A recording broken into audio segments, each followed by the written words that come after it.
Okay, with the market being so unpredictable, probably the biggest question on a lot of our minds is a pretty simple one. What are you supposed to do with your cash? I mean, how do you keep it safe from inflation without, tossing it into the stock market meat grinder? Let's actually dive in and figure this out. This quote right here, it just nails the problem perfectly. It's from a retired architect in Denver who just sold a rental property. So now he's sitting on this pile of cash, and he's stuck in that classic trap so many of us are facing right now. He needs his money to be safe, for sure, but he also needs a return that actually beats inflation. And this is what we're calling the 2026 cash dilemma. On one side, you've got the stock market, which just feels kind of risky, maybe a little unpredictable. And on the other side, leaving your money in a big bank savings account paying what? 0.01%? You're literally losing money, losing purchasing power every single day. It feels like you're stuck between a rock and a hard place. So here's our game plan for this explainer. We'll start with the dilemma we just talked about, then walk you through your first big decision. After that, we'll get into why locking in rates is such a power move, how to build something we call your staircase, cover some expert-level details you need to know, and then we'll get to the final verdict. All right, let's jump in with your very first decision. It all starts with a really simple filter, and it comes down to one word: liquidity. Seriously, this is the most important question you have to answer before you do anything else with your cash. So you gotta ask yourself, and be honest, is there any chance you might need to get your hands on this specific cash for an emergency? A leaky roof, a surprise medical bill, anything where you'd need it without getting hit with a penalty. Your answer here is gonna send you down one of two totally different paths.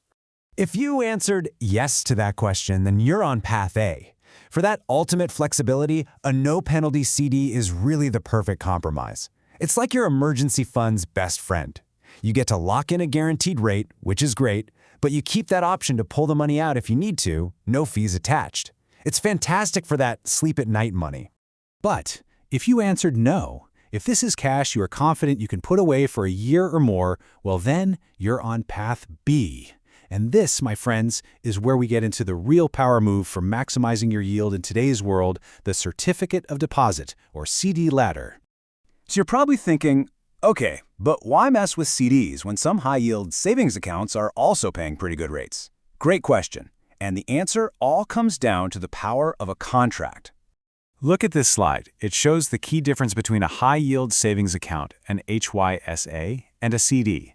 Your savings account rate is variable. That means if the Fed cuts interest rates on a Tuesday, your savings rate could literally drop by Wednesday. A CD, though, that's a contract. It's legally binding. That rate is locked in and guaranteed for the whole term, no matter what happens with the economy. I want you to think of a CD like a financial time capsule. Right now, pretty much everyone thinks rates are going to go down in the future.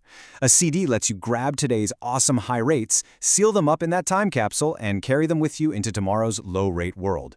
It's your best defense against something called rate risk. That's the risk that your savings rates are going to fall down the road. So that brings us to the core strategy. How in the world do you get those high, long-term yields without locking up all your cash for like 5 years? Well, you do it by building a staircase. And the setup is actually beautifully simple. First, you just divide your cash into equal parts. So let's say you have $50,000.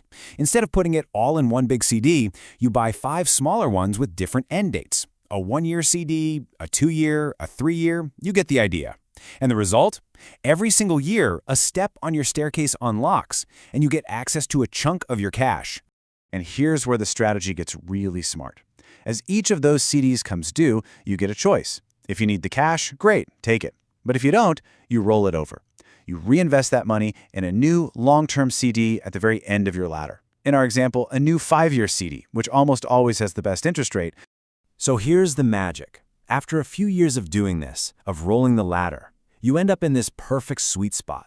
Your entire 50 grand is invested in those high-paying 5-year CDs, but, and this is the key, a full 20% of your money becomes available to you every single year. You've got the best of both worlds, high yield and regular liquidity.